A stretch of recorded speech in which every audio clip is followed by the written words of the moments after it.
Hello and welcome to Trinity School. I'm Lawrence Cohen, the headmaster. I'm going to try and take you on a brief tour of some of the key places in the school. When you arrive at the school, you come into these front entrance through the listed gates. The school has been here, or some of the buildings have been here for over 150 years, and this is the main entrance. So follow me and we'll head up the driveway through the school ground.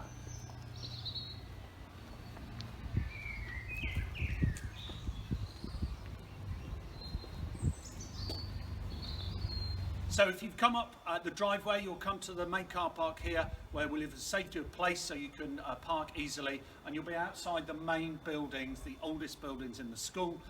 Behind me, first corridor there is some of the boarding accommodation on the first floor, and they look straight out over the sea and over the town, a really beautiful location. You've also got in the main building over to the right, on the ground floor is the cell, which is like an assembly hall, and then unusually on the second floor, that's where our chapel is, which we attend in the senior department a couple of times a week. So here we are outside the front of school. Come up the driveway and just a couple of things to look at. You can see we've got tennis courts, we've got an indoor tennis court and outdoor tennis courts. We have a tennis academy at the school with a pro that works on site, where you can have group lessons or individual lessons, or just play for leisure, especially if you're a boarder and want to play at the weekends or in the evenings with your peers. You can see hopefully in the distance you can see the sea, and actually where the sea is where town is, and we're about a 10-minute walk from the centre of town and essentially the beach, because the town and the beach are together. Also in there is a really good train station that has excellent links, not just locally but also direct lines to London. So we're in a really beautiful location. We've got fantastic grounds, fantastic views, as well as being local and being able to be convenient as well.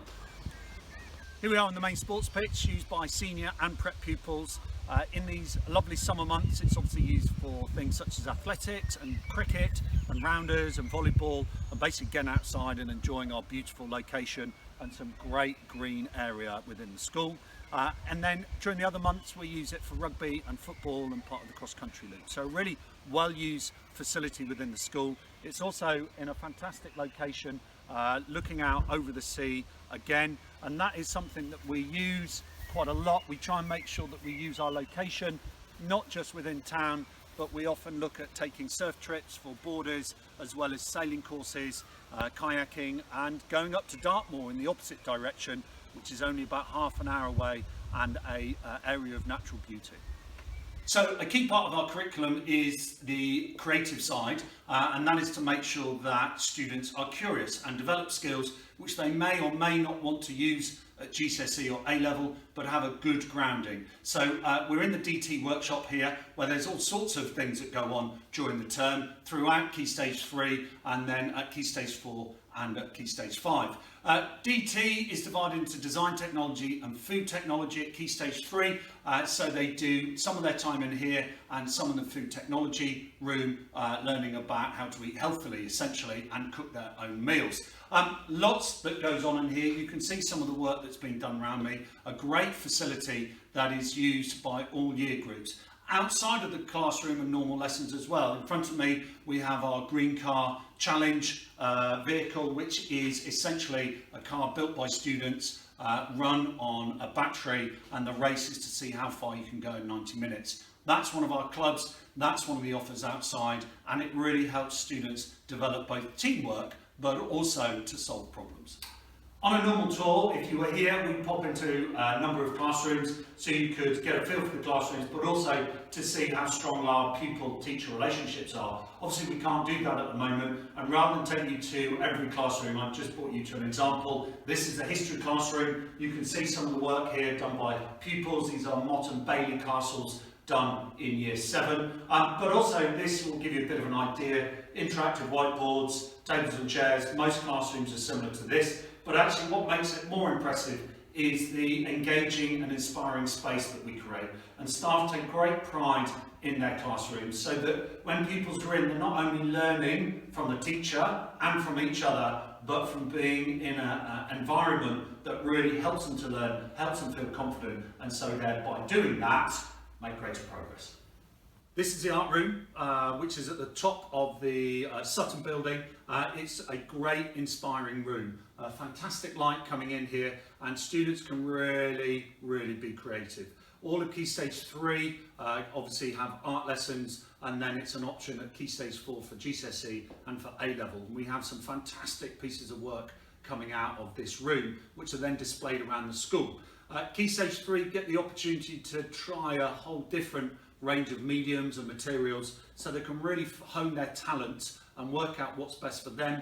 And then when they get to GCSE and then perhaps onto A-level, they can really fine-tune the areas that they like in particular and really concentrate on that. Results in this department in particular are fantastic, with work often represented in local galleries as well as local, regional and national competitions. So this just to show you the top end of the school, where there's another entrance for pupils to come in and out, but also where the more modern buildings are. So we've got a really great blend of the old traditional buildings, which then morph into the newer buildings.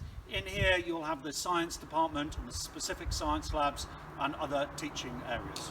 Welcome to the school chapel, one of the oldest rooms in the school. And we come in here with the senior department on a Tuesday and a Friday, where we have faith-led services. Tuesday a bit more of a reflective service. Friday is much more about celebrating people's success. We like to sing a hymn because I think it's great to make a noise and get the blood pumping, as well as saying a short prayer and a moment of reflection.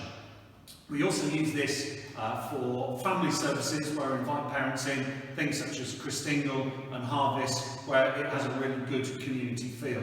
In addition, boarders come in here on a Sunday evening for an assembly, sometimes led by me, sometimes led by visiting preachers, and they just have a moment of reflection just for them. This is their home, and this is to help them get set up for the week ahead. A really fantastic resource that we have, an area that is full of peace and quiet, and this busy world that we live in. It's great for our pupils to come together as a school and just have a moment at the start of the day just to get ready and get away from all the distractions.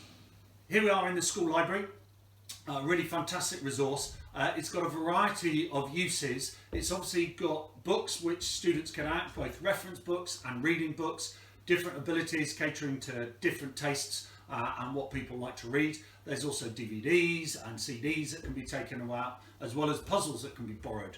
There's always a puzzle on the go, and at lunchtimes the library is open for any student to drop in and either change their books or just meet up with friends and have a bit of quiet time in here rather than being outside. It's also used for lessons, so we have library reading lessons in here, especially for Key Stage 3, but for those doing GCSE and A-level also have full use of it. In the evenings, boarders use it as well, and so really well used, well resourced room that is a real benefit to the school. Here we are at the end of the tour. I hope you've enjoyed seeing some of the facilities and hearing about what goes on at the school. Obviously it's missing pupils and it's missing teachers, and that actually really adds to the atmosphere of the school. If you would like to know more, please don't hesitate in getting in touch with us. The contact details will be at the end of this video, and if possible, it would be great to see you in person.